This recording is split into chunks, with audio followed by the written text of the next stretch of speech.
Welcome to the Tesla Daily News. This podcast is created by generative AI. Today is October 5th, 2024, and we've got a fascinating lineup of stories for you. From legal battles involving Tesla stock to the responsibilities of financial advisors, we cover it all. Remember, links to all stories can be found in the episode notes. Let's dive in. Our first story today revolves around a legal battle that has captured the attention of many. Christopher DeVocht, a carpenter from Vancouver Island, Canada, has filed a lawsuit against the Royal Bank of Canada and Grant Thornton. DeVocht's story is one of dramatic financial highs and lows.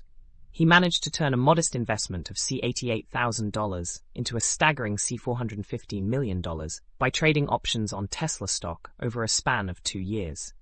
However, this financial triumph was short-lived. DeVocht claims that due to poor advice and mismanagement from the financial institutions involved, he lost all his gains. In his legal filing, DeVocht describes himself as having limited knowledge of tax and investing, which he believes contributed to his financial downfall. He asserts that the financial advisors failed to provide the necessary guidance, leading to his significant losses.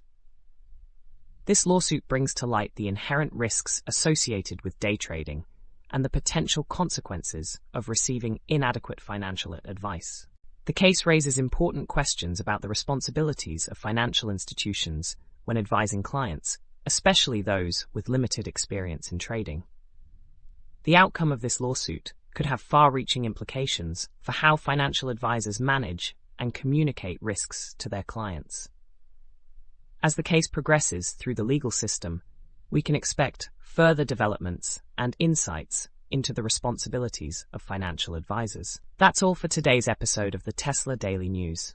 We hope you found these stories as intriguing as we did. Don't forget to check the episode notes for links to all the stories we covered today. Join us next time for more updates and insights into the world of Tesla and beyond. Until then, stay informed and keep questioning.